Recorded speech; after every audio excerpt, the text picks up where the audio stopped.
Hi, this is Robert Kiyosaki, and you're listening to Capital Hacking. This is the most important thing you can listen to today. Here's the one. I have a dream. With great power comes great responsibility. I could do this all day. This is it. Don't get scared now. They may take our lives, but they'll never take our freedom. Cinderella's story out of nowhere. Did you know that the only thing we have to fear is fear itself? Capital Hacking begins in 3, 2,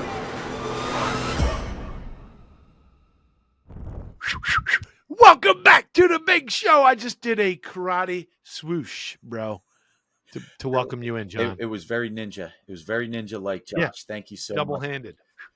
Today, we interviewed Stephanie Brackett, good friend of ours, COO of GoBundance, but you'll get to hear her story where she came from the beginning when Home Depot was just a small little company. Dynamic stories of a culture that exploded and how they kept it. I still want to learn more about that. And I think you're going to love this journey. And yes, she tells a few secrets about how to do it yourself. Yeah, and Steph is one of a kind. She's an amazing operator, and we call her the fixer. The fixer. Out of me. Stephanie Brackett. Are you kidding me, John? You got Stephanie Brackett on the big show. So excited to have Steph, and she's super busy. So, Josh, we are honored to have you, Stephanie. Can you please just give us a background of who you are? Perfect. Yeah, my name's Stephanie Brackett. I'm currently the COO for GoBundance. And prior to that, I had a 15-year career in real estate, always in the operational side of it. I did dabble in selling, but I'm not a salesperson. I'm an ops person. So I didn't really love the sales side. And before that, I had a 15-year career with the Home Depot in operations the entire time. I retired at age 33 from Home Depot, moved from Vegas to Idaho, and then was bored in about 6 months. So that's how I got into real estate. So I'm sure. Now that was really fast. So I always wonder, she's an ops lady, John. She's a pro. Yeah. What did that look like being a part of Home Depot for that long? Yeah. It was actually a really cool adventure because it was back in the days when it was Bernie and Arthur, which were the two founders of Home Depot, and the culture was unbelievably amazing. Money was flowing like you wouldn't have believed. I mean, I had stock options and stock purchase plans, and there were so many millionaires that were made in the early days of Home Depot because their stock, it was going up and splitting every year. Wow. Yeah, and we were opening up stores all over the place. I was at store 622, which was on the West Coast in San Jose, California originally, and I got promoted about probably 13 times in 15 years. Wow. Started as a phone operator answering the phone. So when you were in a Home Depot store and you heard lumber department 851 lumber, that was me. That was me on the phone. You have a good voice for that. That was me. And then I just went through operations and ended up being a corporate trainer. I installed computer systems in new stores. I opened the stores in Colorado, the first 4 stores in Colorado. I installed the computer systems in those stores. I did some of the SoCal stores, Bakersfield, Vallejo, Northern California. That was the Home Depot gig. And I ended my career at Home Depot in a store. I was an operations manager at store 3306 in Las Vegas, Nevada. And as you know, retail is not where you want to be when you have young kids. I was working 65 to 70 hours a week, and I had 2 little girls, and it was a grind. And my husband's like, we should probably move out of Vegas. It's not really a great place to raise kids. Where do you want to go? And we were like, I don't know. So got a map and a dart, and let's go to Idaho. No way. Yeah, it was basically, that's about as much decision. So no job offers, no family. We had opened an online scrapbook store. This was back in the days where scrapbooking was like the thing, right? And so I had ordered a bunch of paper from a vendor, and you had to order in bulk. I had to get like 100 pieces of each color. And so I didn't need 100 pieces. So I'm like, I'm going to sell it on eBay. So I sold it on eBay, and then I had people emailing me asking for more. And my husband's like, you just need to open up a store because I'm not buying all this crap and selling it on eBay. So we opened up a scrapbook store, and we ran that together for about 5 years. Wow. and sold it in 2007, right when the market was crashing. So that was our only source of income when we left Home Depot. He quit his job. He worked for a small company in accounting. He quit his job. I quit my job, sold our house, moved to Idaho. What And a that's what all we a had was a what scrapbook. what a risky thing. I mean, emotionally, it must have been a little, off-putting because you guys were a pretty successful operator, and you have that kind of personality to be an operator. Yeah, and You I'm jumped in not. I'm offshore. risk averse. I'm fairly so you risk jumped in. averse. Yeah, but we had. It was back in the days of Vegas where the real estate market was crazy, and we had paid like $400,000 for our house, and in 10 months it was worth like $650,000. So we're like, Nice. nah, we got $250. We'll be fine. Right. So you moved to Idaho because it was affordable, probably. It was affordable. It was just really family friendly. It was more of a small town. We were moving from Vegas, which was, a couple million people, to 100,000 people. I love it. And of course we know where you are today, but the journey, if you wouldn't mind, help us bridge the journey, because we have some questions about Home Depot, but I don't want to bridge Yeah. So when I left, we ran our scrapbook store for about we sold it in 2007. We moved here in 2004. So about 3 years we ran that store. My husband ended up going and getting another job. He decided, I'm just going to get a job. He started in a job in road construction, and I ran the scrapbook store. We went from making $250,000 a year to making like $75,000 when the market started to crash. Because of course, what goes first when the market crashes? Disposable income. Scrapbook supplies, totally disposable income. No one wants to document the fact that they're losing their house, right? Like, no one needs any of that.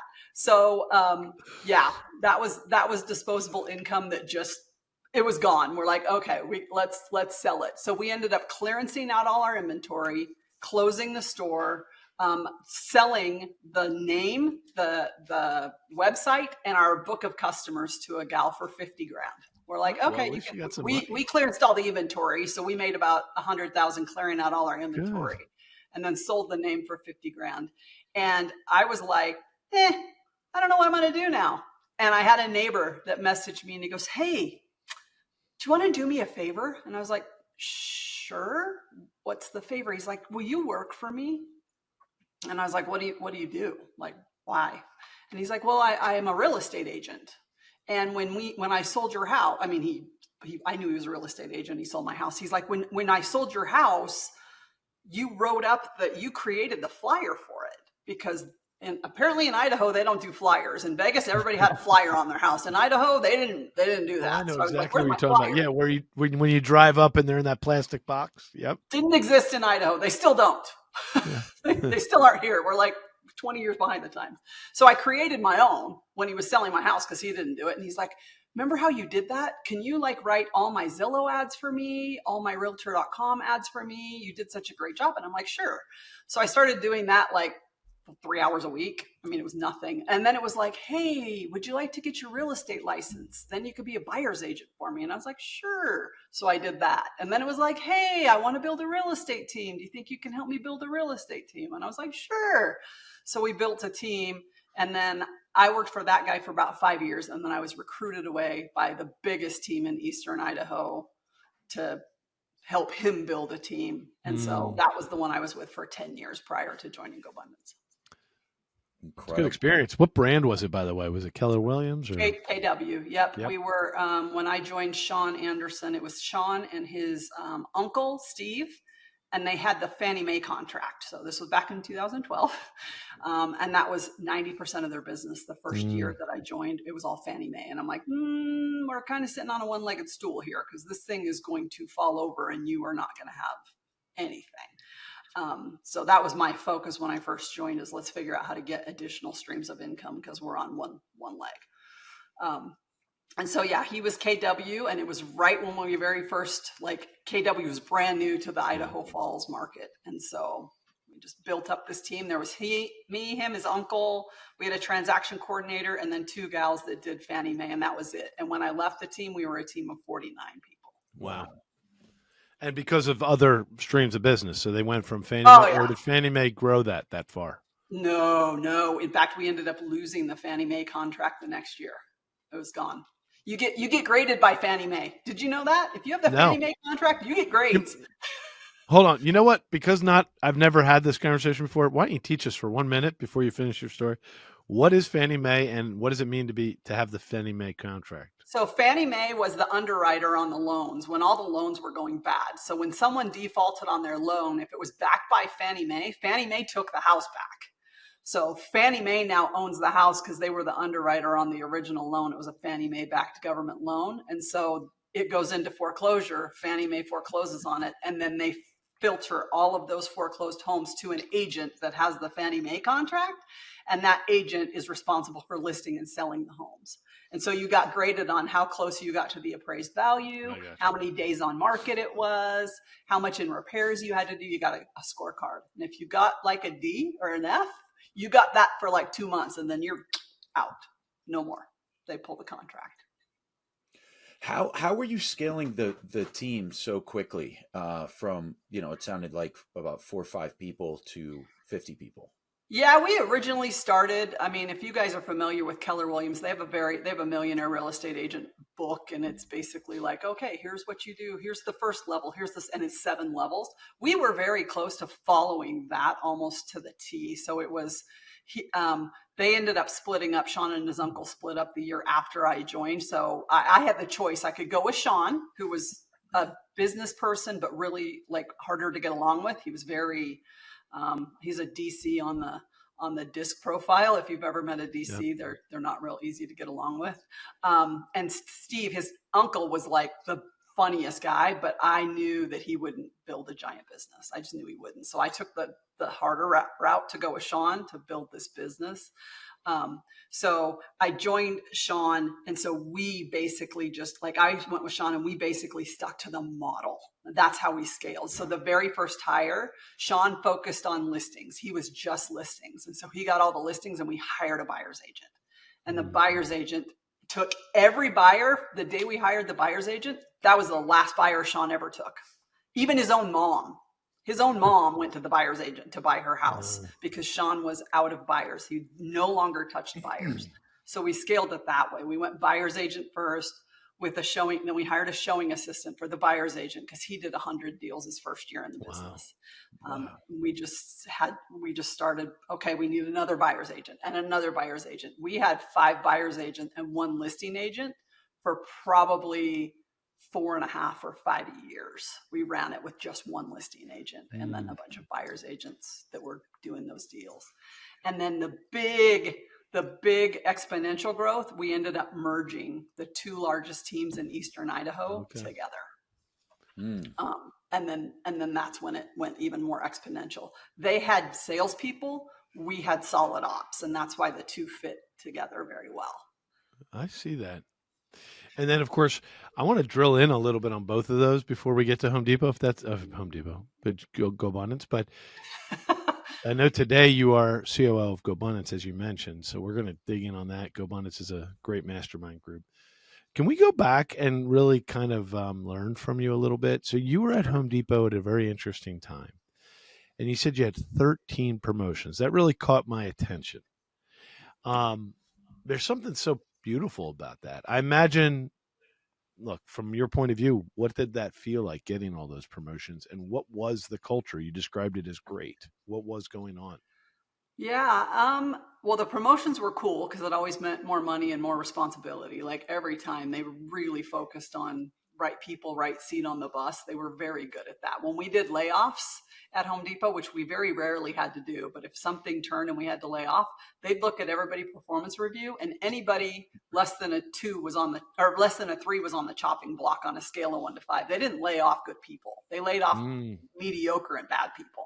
So if you got a 1 on your review, you didn't even work there the next day. Like people that got 1s just got let go. But if you were a 2 or a 3 on your review, it was a very real possibility if we did layoffs, you were going. And so the culture was very much get your job done and you'll be fine. And just go above and beyond. Like that was how we were taught by Bernie and Arthur. And, you know, Bernie passed away recently. He was probably one of the coolest people I ever had the opportunity to work under. I didn't get to like hang out with him or anything, I got to hang out with Bruce Marino, who was the president of the Western Division, but I didn't get to hang out with Bernie. But the culture flowed through to the leadership so amazingly that all of those leaders, all the presidents and vice presidents, it was the same culture. They would. How do you think they did that? Because that is a marvel. It really is. It really is. And I think they hired people who truly cared about the people. They cared about their employees. And I don't know. I mean, I still feel like that about myself. Like I truly care about every single person that works for me at GoBundance. I want to know if they're okay in their family life, in their personal, like their work life. I want to know about all the employees that work because I care about them so much. And I learned that from them, from Home Depot. So I don't know how they did it. I mean, you have 1 million people that worked for Home, well, not 1 million, but thousands and thousands and thousands of people that worked for Home Depot that felt like that because those two leaders, Bernie and Arthur, were so amazing. What do you know, this is what we were talking about off air. What do you think? First of all, I can't remember their origin story. Were they in the industry or were they private equity? They were in buyers? the industry. They worked at Handy Dan and they got fired from Handy Dan. He fired the two of them and they decided, you know what, we're going to start a big box retail. And the first store that they opened, they were passing out dollars to get people to come in the building. They were in the parking lot, handing out dollars on opening day to get the people to come in the building. And the motto of Home Depot was always stack it high and let it fly. Like that's what we always said, stack it high and let it fly. Like you just walked into a store and there was so much stuff. Half of those boxes, their opening day, were empty. There was nothing in them because they didn't have enough money to put product in the boxes that were in the overhead. They just didn't have the money. So it was just this kind of like fly by the seat of your pants, make it work. Really cool. And the really cool thing about it is anyone could make it at Home Depot. You had a bunch of guys that had no education. Like they didn't go to school. They didn't have a degree. They didn't have anything, but they were regional managers, district managers, presidents, vice presidents of this. They learned on the floor in the stores. They learned how to treat people. They learned how to do merchandising. They learned it all and then became multi-millionaires through stock options and promotions. I love it. That is absolutely genius. Okay, Josh, are we okay to pivot over to GoBundance? Yes. But I want to ask you a question before you do that, since you've been part of two mega business ecosystems. One was Vector with Cutco when you were young. And then Keller Williams with your wife and your wildly successful, connection to Keller Williams with your family. What about those two brands? Why do they show up so much in our life, John? And Stephanie so she went from Home Depot to Keller. I would love to get her point of view. And it was back when Keller really took off, right? Stephanie, that was a pivot point for Keller worldwide, nationwide. What do you, of course, you and I are part of GoBundance. Keller is like embedded in the store. Keller Williams is embedded in the story of GoBundance because of Osborne.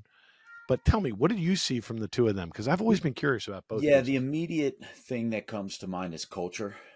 They both have a culture of winning, and when you're winning, it's hard to do anything else. So, you'll have a lot of college students that are 18 years old, 19 years old.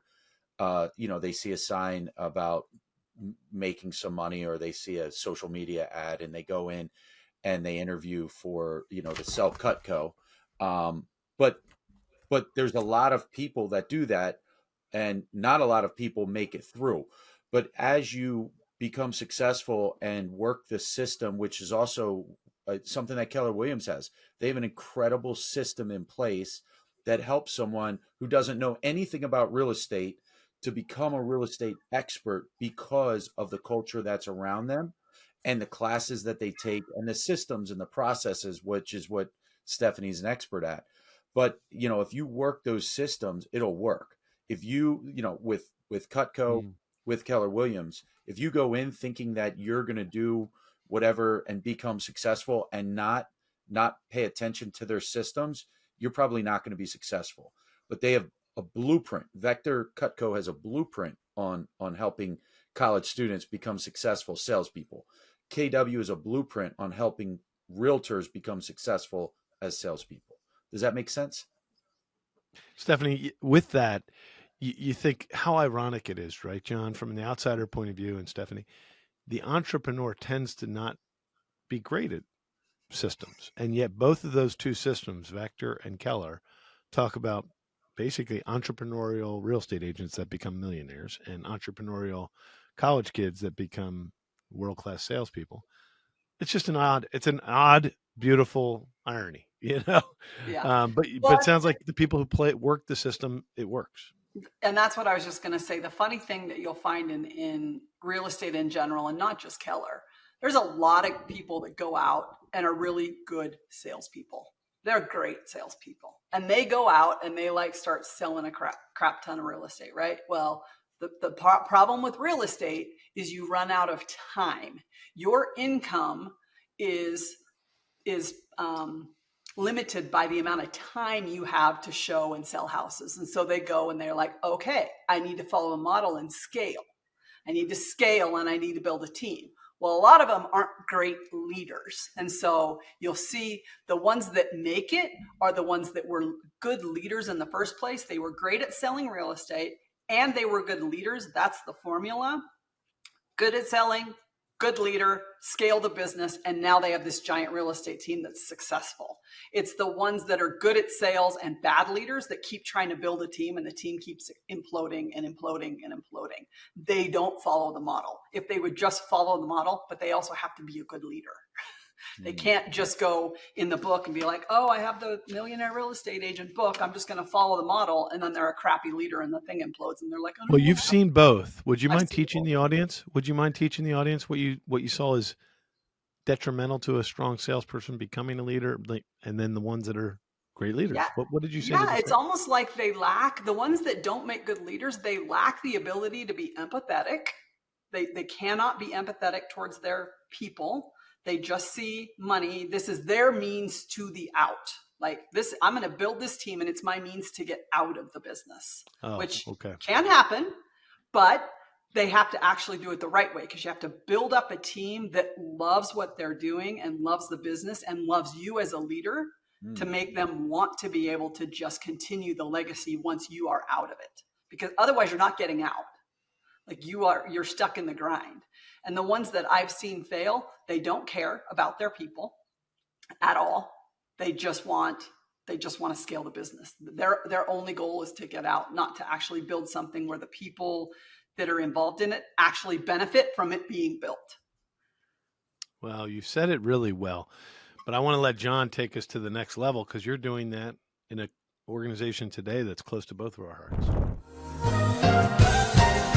Hi, this is Melanie McCallan. Josh and I are just so grateful for the many investors who have already joined us at Accountable Equity. Accountable Equity is so much more than a capital group. It's really a community of accredited investors that want to learn and grow together. I just want to personally invite you, if you want to find out more about this type of investment and see if it's right for you and your family, please visit us at accountableequity.com. You can fill out the contact form. We'll get right back to you and see if this is a great fit for you and your family. We'd love to meet you. We look forward to learning about you. Please visit us at accountableequity.com.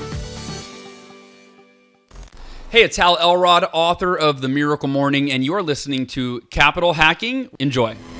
So next question is, how did you find, I'm guessing it came from KW because there's a lot of KW people in GoBundance, but how did you find out about GoBundance, and what was it that it took to move you from KW to GoBundance, being the COO, which, by the way, love you, love your role, appreciate everything and the value you've brought to our community. Honestly, it has only gone up since you've been a part of us for 3 years. No, I appreciate that. So I was actually recruited away. I have a friend, and I think you probably know her, Lindsay Soprani. She's from the Philly area. John, you might know her. She's a KW, Soprani Consulting. They do hiring. And she and I have been really good friends for a long time. She's operational. She's KW. And that's what she does, is placement of people into jobs. She focused mostly on real estate. Well, she and I have been friends in a high-level mastermind, ops mastermind group for quite some time. And one day she called me and she's like, I have a guy I think you should meet. And I was like, okay. And she knew I was disenfranchised with my team. And the reason I was disenfranchised with my real estate team, when we merged teams, I had been with my Mega, we called him, my Mega, Sean. I'd been with him for 8 years as his DOO. And then we merged with a team who had a leader and a sales manager that had been with him for 3 months. So those two and us two, we were the 4 leadership. They gave ownership to that sales leader that had been with the company for 3 months, the other company for 3 months, and I didn't get it. I didn't get any ownership. So I was a little irritated. After a year, I was like, hey, I don't think this was fair. I think I should have got ownership. I want what you gave him. So they were working on it. And in the meantime, that's when Lindsay snuck in and was like, hey, I think you should meet this guy. And I was like, okay, who is it? It was Matt King. So she sets me up. I talk to Matt King. He's like, I don't really have a job for you, but I think you're talented. Like, let's figure out how we could work together. And we talked probably 6 times over the course of 6 months. I flew out to Austin and met with him in person. He's like, what do you want to do? And I said, my favorite thing to do is lead people and build systems. That's what I do. That's my genius zone. And he's like, okay, I'm going to have an offer letter to you. It took him like a month and a half to finally get me the offer letter, but he got me the offer letter. And, I walked into my office that day. Actually, we were in a staff meeting and they were like, hey, we were going to ask you if you would take on marketing too. It was like the last thing that I wasn't leading was marketing. And I was like, yeah, whatever. I'd already accepted the job with Matt. And they're like, what do you mean? And I said, I'll talk to you after this in our one-on-one. He's like, okay.